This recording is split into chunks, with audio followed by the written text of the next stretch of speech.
আসসালামু আলাইকুম। আজকে চলে আসছি আমরা নতুন একটা ব্লগ নিয়ে। তো আজকে আমরা চলে যাব জয়িতাতে, ধানমন্ডি ২৭ রাপা প্লাজা আর লিফটের ৪-এ রেস্টুরেন্ট ওপেনিং এ যাচ্ছি। তো এইটা হলো আগে ছিল আপনার জয়িতা, এখন হয়েছে বাহারি আহার। তো ভিডিওটা না টেনে দেখার অনুরোধ রইল। তো চলুন আমরা চলে যাই সেই রাপা প্লাজাতে যেখানে আমরা যাচ্ছি। আর আমি এখন বাসা থেকে বের হয়ে গেলাম, বের হয়ে রওনা দিলাম রাপা প্লাজার উদ্দেশ্যে। তো এই তো গাড়ি চলছে, আমরা একটু বাহিরের ভিউ নিলাম, সাথে গল্প করছি।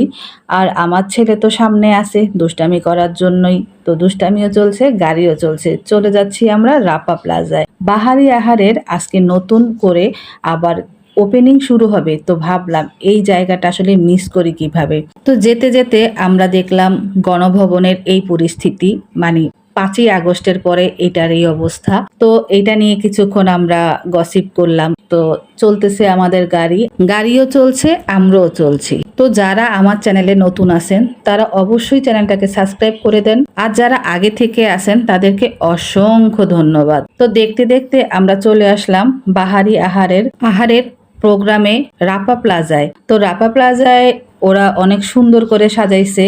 তো এখানে আমার মেয়ে আর ছেলে যাচ্ছি, তো আমিও যাচ্ছি। দেখতে থাকেন আর আমাদের সাথেই থাকেন, ভিডিওটা স্কিপ করবেন না, তাহলে হয়তো অনেক কিছুই মিস করে যাবেন। তো দেখতে থাকেন। এই তো আমরা চলে আসলাম। তো আমি একটু ঘুরিয়ে আপনাকে মোটামুটি একটু দেখাচ্ছি, কারণ সবটা দেখানো তো সম্ভব না। তো আমরা লিফটে উঠে গেলাম। লিফটে এখন আমরা তো লিফটের ৪-এ আমাদেরকে নামতে হবে। তো সবাই উঠতেছে, এখানে অনেক গেস্ট আসবে আজকে এখানে। তো আমি ক্যামেরা ধরেছি দেখে অনেকে আবার মুখ লুকাচ্ছিল। তো যাই হোক, এই ছিল আমার মেয়ের ফ্রেন্ডের আম্মু, মানহার আম্মু। তো এইটা আমি এখন আপনাদেরকে সম্পূর্ণটা ঘুরিয়ে ঘুরিয়ে দেখাবো যে এদের এখানে আসলে আপনি কি কি সুবিধা পাবেন। আর এখানে আসলে শুধু যে আপনি খেতেই পারবেন এরকম কোনো ব্যাপার না, এখানে আপনি ঘর সাজানোর মতো অনেক জিনিস পেয়ে যাবেন। তো চলুন শুরু করা যাক। এখানে আসলে আমরা এসে কি কি দেখতেছি আর কি কি পেতে পারি, আর কি কি আমাদের জন্য ওনারা আয়োজন করেছে, সব কিছু এখন আপনাদেরকে আমি ঘুরিয়ে ঘুরিয়ে দেখাবো। এখানে আছে আপনার অনেক রকমের তরকারি, মানে আপনার দেশি রান্না। আপনার এখানে কোনো চাইনিজ আইটেম বা ফাস্টফুড আইটেম খুব একটা পাবেন না, কারণ এখানে সবাই আপনার দেশি প্রোডাক্ট সেল করবে। বিশেষ করে যারা বরিশালের মানুষ আর বরিশালের রান্না খেতে পছন্দ করেন তাদেরকে বলবো, এখানে ম্যাক্সিমাম বা বেশিরভাগ খাবারটাই আপনার বরিশালের রান্না, একেবারে নিজেদের মানে ঘরের খাবারের মতো আপনি স্বাদ পাবেন। তো আজকে যেহেতু ওপেনিং, তো এখানে অনেক কিছু ওরা এখনো রেডি করে নাই। তো রেডি না করলেও আপনাকে এখানে আমি কিছু মেনু দেখাই দিব। এখানে মেনুগুলো দেখলেই আপনি বুঝবেন যে কত কম টাকায় কম দামে আপনি ঘরের খাবার এবং আপনার সুস্বাদু খাবার বলেন বা স্বাস্থ্যসম্মত খাবার বলেন, সব কিছু একেবারে রিজনেবল প্রাইসে আপনি হাতের নাগালে পেয়ে যাবেন। আর ওদের ডেকোরেশনটা ছিল এত সুন্দর যে আপনাকে কি বলবো, মনে হচ্ছিল যে আমি গ্রামের কোনো একটা পরিবেশে এসে এখানে খাবার খেতে বসছি। আর এখানে আমার পুরা জায়গাটা এত ভালো লাগছে, এত সুন্দর লাগছে। আসলে আপনারা যদি না যান তাহলে কখনোই বুঝবেন না যে এই জায়গাটা কত সুন্দর। তো ওদের ম্যাক্সিমাম ইগুলাই খালি ছিল, সেলফগুলা খালি ছিল, কারণ ওদের আজকে ওপিনিয়ন। তো যখন ওপিনিয়ন হয়ে গেছে, তো ইনশাল্লাহ আগামীকাল থেকে বা তার পরদিন থেকে ওরা ফুলফিল ভাবে আপনাকে সব খাবারগুলো দিতে পারবে। তো এখানে আপনি গ্রামের খাবার যে স্বাদটা বা আঞ্চলিক যে খাবারের স্বাদটা, সেটাই আপনি পাবেন। আপনাকে খাবার নিয়ে দুবার ভাবতে হবে না যে খাবারটা আসলে কেমন। তো এখানে আবার আপনার কিছু পিঠাপুলির ব্যবস্থা ওনারা রেখেছে। তো এখানে আপনি হাতে বানানো অনেক খাবার পেয়ে যাবেন।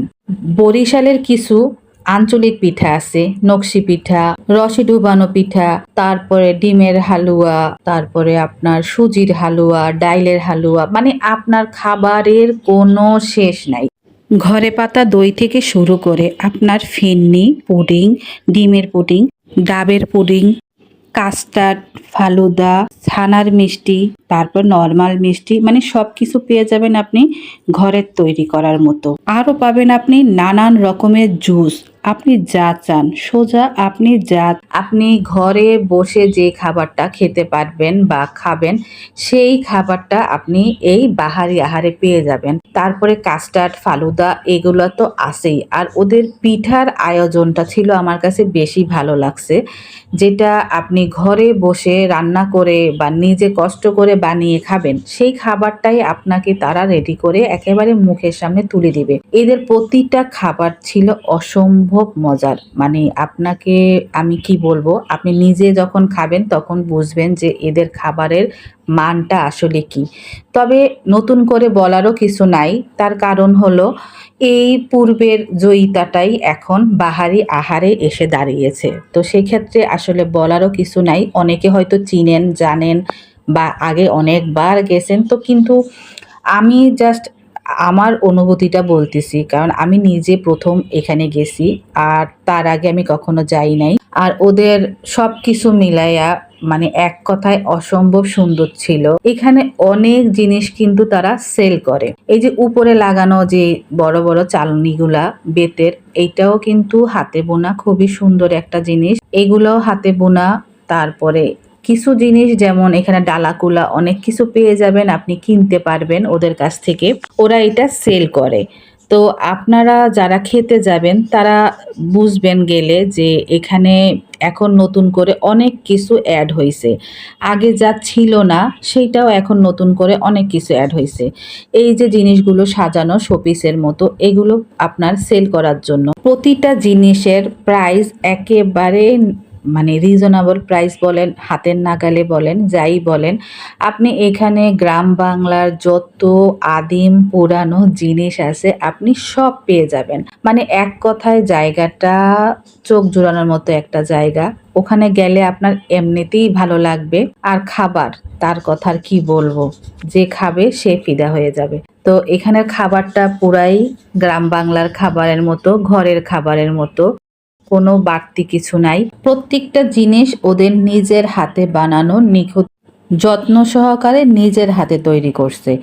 এখানে আপনি শীতের যে চাদরগুলা, গায়ে দেওয়ার কাঁথা, মোমের শোপিস, তারপরে হাত পাখা, মানে আপনি যা বলেন গ্রাম বাংলার যত রকমের ঐতিহ্য আছে সব ওরা আপনার এখানে একেবারে রিজনেবল প্রাইসে রাখছে, যেটা আপনি চাইলেই নিতে পারেন, কিনতে পারেন। তো এখানে না গেলে আসলে আপনি কিছুই বুঝবেন না যে আগের জয়িতা এখন কতটা আধুনিক হয়ে বাহারি আহারে পরিণত হয়েছে। এখানে প্রত্যেকটা জিনিস আপনার চোখে লাগার মতো। মানে যারা মেয়েরা আছি আমরা শখ করে ঘর সাজাতেই পছন্দ করি। আমাদের তো আর 2 টাকা হাতে থাকলে শুধু মনে চায় যে ঘরটাকে কিভাবে সাজাবো, রুমটাকে কিভাবে ডেকোরেশন করব, নতুন কি দিয়ে কি করব। এটা ছিল অতিথিদের জন্য বসার জায়গা। তো এখানে আসলে ওরা এখনো সাজাচ্ছিল, রেডি করতেছিল। আর আমি একটু আগে আগেই চলে গিয়েছিলাম, কারণ আমি একটু ভিডিও করব, সেজন্য। ওদের ডেকোরেশনটা শুধু দেখেন একবার ভাই, এত সুন্দর করে কিভাবে ওরা ডেকোরেশন করছে। এখানে সব ঘর সাজানো জিনিস, এই যে সুন্দর সুন্দর ক্যাকটাস গাছগুলো বা পাতাবাহার বলতে পারেন, আর এই প্রতিটা জিনিস হাতে বানানো। আর আরেকটা কথা হলো পেয়ে যাবেন। আর এখানে যে ডায়েরিগুলো দেখছেন না, এখানেও সুতায় কাজ করা ডায়েরির উপরে মলাটটা এত সুন্দর করে ওরা গুছায় রাখছে, দেখলে মন চাই যে চুরি করে নিয়ে আসি, এরকম একটা ব্যাপার। এখানে আপনার কতগুলো বোতল রাখা আছে, এগুলো কি দেখলে মনে হয় যে শিকা, আমরা ছোটবেলায় খাবার রাখতো এরকম শিকাই করে। এগুলো কিন্তু আপনার কফির পট, ট্যাঙের পট, পানির বোতল ভাঙা, আমরা অনেক সময় ফেলে দিই ঢাকনাটা ভেঙে গেলে, ওইগুলো দিয়ে তারা শিকা বানাইছে। গেল তো সেইটা। বেতের যে জিনিসগুলো, যে ট্রে, কলমদানি, আপনি যা বলেন, ওদের প্রত্যেকটা জিনিস কিন্তু শুধু আপনি কিনে আনবেন, আপনার মন মতো করে কোথায় লাগাবেন লাগিয়ে নেবেন। মানে প্রত্যেকটা জিনিস ছিল অসম্ভব সুন্দর। এখানে এগুলো প্রত্যেকটা জিনিস বিক্রি করে, হাতের নাগালে পেয়ে যাবেন। এখানে অনেক কিছু এখানের এই জিনিসগুলো বিক্রি করে। এই যে আপনারা যারা ডায়েরি লিখতে পছন্দ করেন বা হ্যান্ডব্যাগ খুঁজতেছেন, তো এখানে গেলে আপনি এইটা পেয়ে যাবেন যে নিজের ঘরে সাজানোর জন্য সবকিছু। এই যে এগুলা দেখতেছেন বল্লভ, যেটা আমরা মাছ ধরার জন্য ছোটবেলায় গ্রামে দেখছি, এইটাও এখানে সেল করে, নিজেরা তৈরি করছে এবং খুব যত্ন নিয়ে। তো এটা ছিল বেতের একটা গ্লাস, মানে এটা দেখলে আপনি বুঝবেন না যে বেত দিয়ে এটা করছে এত সুন্দরভাবে, কি বলবো। এটা ছিল বাঁশের একটা কলমদানি, অনেকে চামিচ টামিচও রাখতে পারে এরকম একটা ব্যাপার। আর এইটা ছিল আপনার টিস্যুর বক্স। তো আসলে আপনাকে কি বলবো, প্রত্যেকটা জিনিস সুন্দর ছিল, আমি কোনটা ছেড়ে কোনটা বলবো। এটা একটা বেতের ট্রে, আপনি দেখেন মানে প্রত্যেকটা জিনিস কেমন সুন্দর করে যত্ন সহকারে বানাইছে। এইটা আমাকে ও বলতেছিল যে এটা হলো পানের পানদানি, অনেকে সুন্দর করে পছন্দ করে ভালোবেসে পান খেতে চায়, ওদের জন্য পানদানি। তো কিছু জিনিস ছিল ফলের বা ব্যান্ড রাখার, আমরা মানে ঘর সাজানোর মতো কোনো জিনিসের কোনো অভাব ছিল না এই শোরুমটার মধ্যে। প্রত্যেকটা জিনিস ছিল সুন্দর। এই যে আপনি একতারা, এইটাও কিন্তু সুন্দর করে সাজাতে পারবেন, এরকম একটা জিনিস, মানে প্রত্যেকটা জিনিস। এটা ছিল একটা মগ, আপনি চাইলে এটা দিয়ে খেতেও পারবেন। ওদের প্রত্যেকটা জিনিস ছিল গ্রাম বাংলার। তো এইটা ছিল বল্লভ, যেটা দিয়ে মাছ মাছ ধরে, কিন্তু আপনি চাইলে এটা সাজিয়ে রাখতে পারবেন। এখানে প্রত্যেকটা জিনিসই অসম্ভব সুন্দর, আপনি চাইলেই নিতে পারেন। আর এগুলো সব রিজনেবল প্রাইসে আপনি নিয়ে ঘর সাজাতে পারেন। আর এগুলো এত যত্ন করে নিখুঁতভাবে সুন্দর করে তৈরি করা হয়েছে যে আপনি আসলে না দেখলে বুঝবেন না। এখানে বাচ্চাদের খেলার মতো অনেক জিনিস আছিল। তো এগুলো ছিল সেই কফির পট বা পানির বোতল যেগুলো আমরা ফেলে দেই, এগুলোকে ওরা সুন্দর করে সুতা দিয়ে মানে তৈরি করছে শোপিস আকারে। আর বাকিগুলো ছিল মোমের। তো এখানে কিছু হেয়ার ব্যান্ডও ছিল সুন্দর সুন্দর। ওদের হাতের কাজের জিনিসগুলোই ছিল অসম্ভব সুন্দর। একটা চাবির রিং ছিল চিংড়ি মাছের। তো এখানে ছিল ফুলের কিছু চাবির রিং, আর ছিল এখানে কিছু আয়না। এই আয়নাটা তো বেশি সুন্দর ছিল, পরে আমার মেয়ে নিয়েই আসলো একটা, যে এটা আমি নিয়ে যাব। তো এখন আমি আসলে আপনাকে ঘুরে ঘুরে আরো কিছু প্রোডাক্ট দেখাই। আমরা যারা মেয়েরা ব্যাগ কিনতে পছন্দ করি, হ্যান্ড ব্যাগ ছাড়া তো আমাদের চলেই না। তো এখানে কিছু হ্যান্ড ব্যাগের কালেকশন আছে, সেটা আপনি দেখলেই বুঝবেন যে এত সুন্দর সুন্দর হ্যান্ড ব্যাগ। এক কথায় আপনি আপনার প্রয়োজনীয় প্রতিদিনকার যা যা আপনার দরকার বা আপনার ঘর সাজাইতে যা যা দরকার, আপনি সব কিছু পেয়ে যাবেন এখানে। এত সুন্দর সুন্দর জিনিসপত্র, এত কম দাম। আমি তো অনেক জিনিস নিয়েছি ওখান থেকে, মানে আপনাকে কি বলবো, অনেক জিনিস যেটা আমার দরকার ছিল। বা হাতের তৈরি জিনিসের উপরে মেয়েদের একটু এমনিতেই অন্যরকম দুর্বলতা কাজ করে। তো চাইলেই আপনি হাতের বোনা অনেক জিনিস এখান থেকে নিতে পারেন। চলুন এখন একটু ঘুরে ঘুরে দেখানো যাক ওরা কিভাবে পুরাটাকে সাজাইছে। আর এগুলো অবশ্য সেল করে না, ওরা জাস্ট ডেকোরেশন করছে, কিন্তু অসম্ভব সুন্দর ছিল জায়গাগুলা। আর ওদের আসলে পছন্দটা বলতে হবে, এত সুন্দর করে সাজানো গোছানো একটা পরিবেশে খেতে গেলে ভালোই লাগে। আর খাবারের সাথে যদি পাওয়া যায় এত এত জিনিসপত্র ঘর সাজানোর, তাহলে তো আর কোনো কথাই থাকে না। তবে আমার কাছে মনে হয় যারা যান নাই তারা অবশ্যই যাবেন, আর যারা গেছেন তারা তো অবশ্যই জানেন যে এটা কত সুন্দর একটা জায়গা। আর সবকিছু মিলিয়ে এটার পরিবেশটা কত সুন্দর, আর স্পেসটা এত বড় আপনি ভাবতেও পারবেন না। আর বাচ্চাদের খেলার জন্য বা নিজেদের খাবার দাবারের সব মিলিয়ে জায়গাটা অসম্ভব সুন্দর একটা জায়গা। তো যারা আমার চ্যানেলে নতুন আছেন তারা অবশ্যই চ্যানেলটাকে সাবস্ক্রাইব করবেন, লাইক কমেন্ট শেয়ার করে জানাবেন আপনাদের কেমন লাগলো ভিডিওটা। আর যারা নতুন আছেন তারা অবশ্যই কমেন্ট করে বলবেন, আর চ্যানেলটাকে লাইক কমেন্ট শেয়ার করে পাশে থাকবেন। আর আমাদের অন্যান্য ভিডিওগুলো দেখার অনুরোধ রইল সবার। আর সবাই বাহারি আহারে তো অবশ্যই যাবেন একদিন, না গেলে অনেক কিছুই মিস করবেন। গেলে দেখবেন যে গ্রাম বাংলার ঐতিহ্য কিভাবে এখানে ধরে রাখছে। আর এদের খাবারের মান তো অসম্ভব ভালো।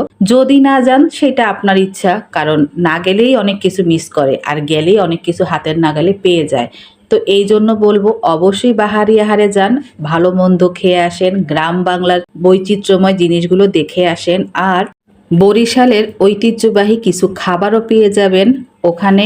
আর এখানে পেয়ে যাবেন আপনার হাতের নাগালে ঘরে সাজানোর অনেক জিনিসপত্র। বাহারি আহারে খেতে খেতে আপনারা শুনতে পারবেন ওপেন কনসার্টের গান। এরা হলো চ্যানেল আই এর ক্ষুদে শিল্পী সাইদ সরকার। তো ওর গান শুনতে পারবেন ওখানে ওপেন কনসার্টে।